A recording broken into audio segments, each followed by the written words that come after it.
நிறைய அவர் வடமொழி சொற்கள் நிறைய பயன்படுத்தியிருப்பார். அன்னைக்கு மணிப்பவள நடை அப்படின்னே ஒன்று இருந்தது. தமிழும் வடமொழியும் கலந்து கலந்து பேசுகிற எழுதுகிற ஒரு வழக்கம் இருந்தது. அதை அவர் நிறைய எடுத்து கையாண்டு இருக்கிறார். நல்ல ஞாபகம் வச்சுக்கோங்க. இறைவனுக்கு பக்கத்துல நம்ம போகணும் அப்படின்னா என்னுடையது அப்படிங்கிற மமகாரம், நான் என்கின்ற அகங்காரம் நம்ம கிட்ட இருந்து போகணும். இப்ப நான் ஒருத்தர்கிட்ட கேட்கிறேன், ஐயா நீங்க யார் அப்படின்னு கேட்டா என்ன சொல்வாரு? என் பேரு சுப்பிரமணி அப்படிம்பாரு. சுப்பிரமணிங்கிறது தான் அவரா?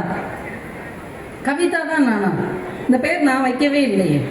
உங்க பேரை நீங்க வைக்கவே இல்லையே. இந்த பேருங்கிறது உங்க பெற்றோரோ உங்க குடும்பத்துல இருக்கிற பெரியோரோ உங்களுக்கு தந்தது. அப்ப பேர் நீங்க இல்ல. அப்ப நீங்க யார்? நான் ஒரு ஆண், நான் ஒரு பெண். இதுதான் நீங்களா? ஆண் அப்படிங்கிறதும் பெண் அப்படிங்கிறதும் இறைவன் உங்களுக்கு கொடுத்த படைப்பின் அடையாளம். அது நீங்க கிடையாது. அப்ப நீங்க ஆம்பளை கிடையாது, பொம்பளை கிடையாது. அப்ப நீங்க யாரு? நான் டீச்சர், நான் ஒரு பெரிய கம்பெனியில மேனேஜர் அப்படின்னு சொல்றோம் வைங்க. அந்த பதவி யாருக்கு கொடுத்தது? இந்த சமூகத்துல உங்களுடைய கல்வி தகுதிக்கு கொடுக்கப்பட்ட ஒரு அங்கீகாரம். அப்ப அந்த பதவி என்பது நீங்க கிடையாது. என்கிட்ட ஒரு 10 ஏக்கர் இருக்கு, ஒரு 50 பவுன் நகை இருக்கு, இது நீங்களா? இதுல எதையாவது ஒண்ணு நீங்க எடுத்துட்டு போக முடியுமா?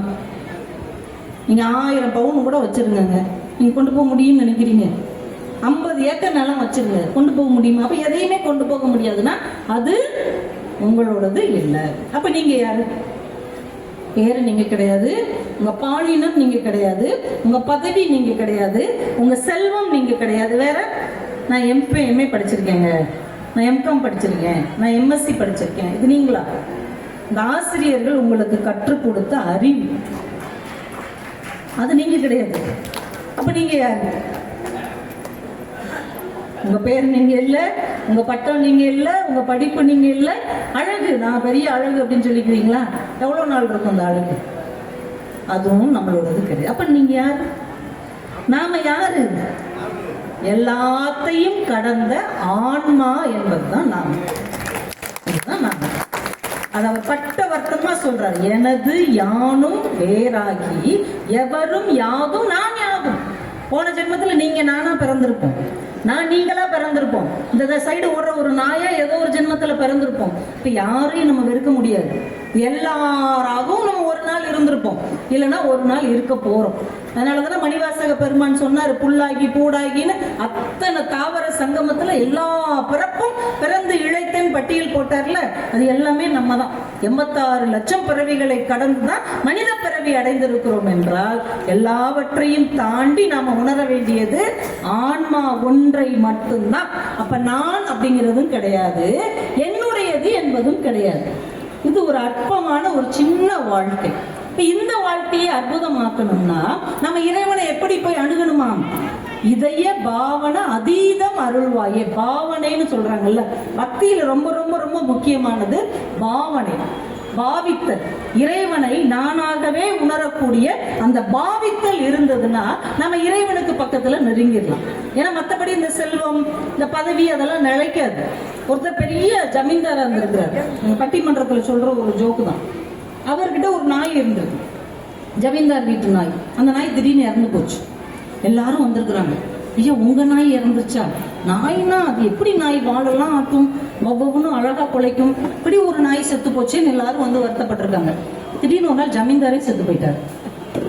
ஒரு நாயும் வரவில்லை.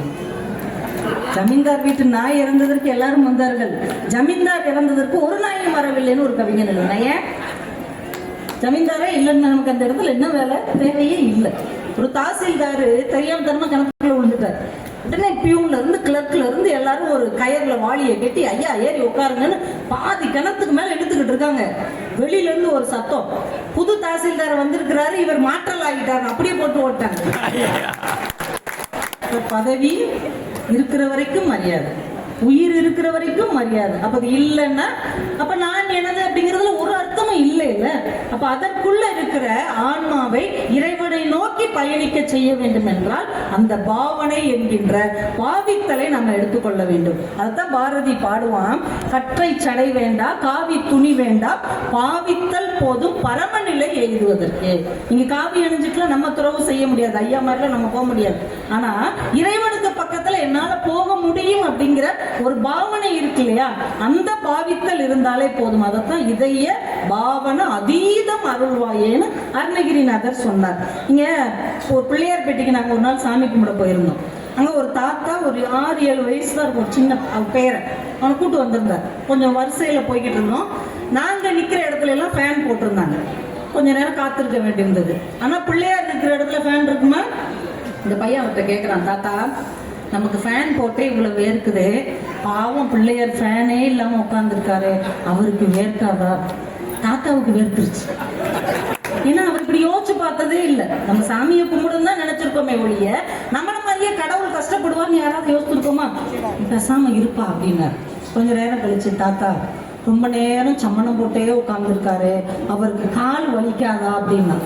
இவருக்கு பதட்டம் ஆயிடுச்சு. கொஞ்ச நேரம் சும்மா இரேண்டா அப்படின்னாரு. தும்பிக்கை இப்படியே வச்சுக்கிட்டே இருக்காரு, அவருக்கு தும்பிக்கை கஷ்டமா இருக்காத, இப்படியே கையை வச்சுக்கிட்டு இருந்தா. பேரனை கூட்டு வீட்டுக்கு போயிட்டார். ஏன்? அவர் கடவுளை கடவுளாக பார்த்தார்.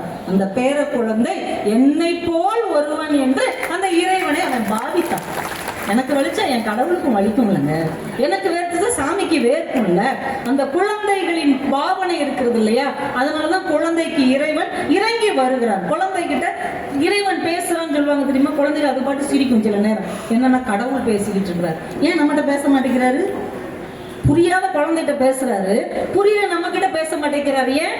கடவுள் நேரில் வந்து நம்ம பயந்து போயிடுவோம். நல்லா யோசிச்சு பாருங்க. நைட்டு 12 மணிக்கு நீங்க போறீங்க, அந்த பக்கம் பேய் இருக்குன்னு சொன்னுச்சுன்னு வைங்க, நம்பிப்பீங்க. அந்த பக்கம் பேய் இருக்கு, அந்த பக்கம் போயிடுவோம். அந்த பக்கம் சாமி இருக்குன்னு சொல்லுங்க, லூஸ் மாதிரி வளராத அப்படின்னு. ஏன்? பேய கூட நம்புவோம், கடவுள் நேரில் வருவார்னு நமக்கு நம்பிக்கை இல்லையே.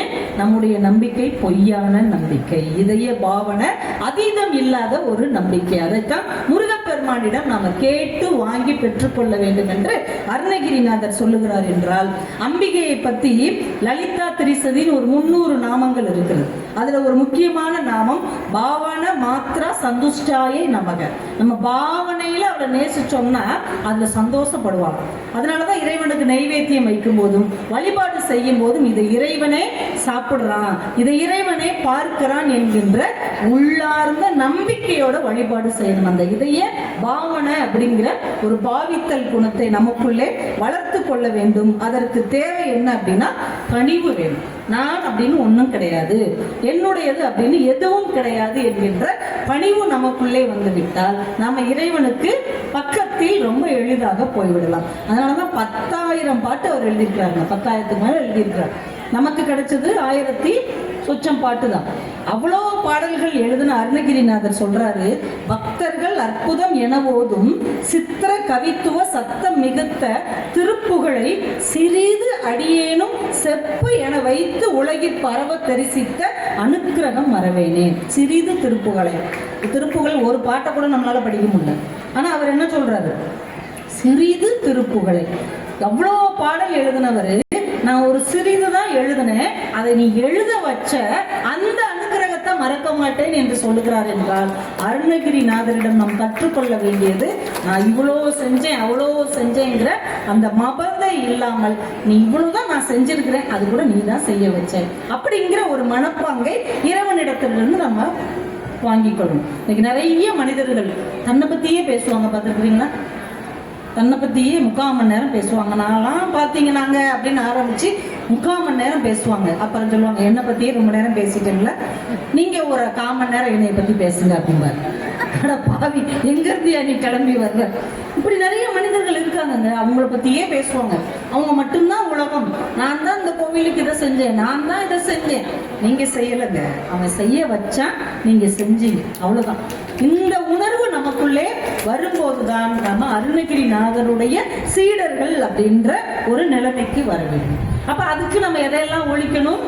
அவரே சொல்றார், இரு நோய் மலத்தை சிவ ஒளியால் மிரட்டி என இனிதா அழைத்து எனது முடிமேல் இணைத்தால் அழித்து உனது மயில் மேல் இருத்தி ஒளிர் இயல்வேல் அழித்து மகிழ் இருவோரும் ஒரு வாகன கையிலே இறையோன் அழித்தருளும் ஒளிர்வேத கற்பக நல் இளையோனே. இந்த பாட்டெல்லாம் படிக்க வச்சதுக்கு உங்களுக்கு தான் அந்த புண்ணியம். நான் இதெல்லாம் படிச்சிருக்கவே மாட்டேன். என்னங்க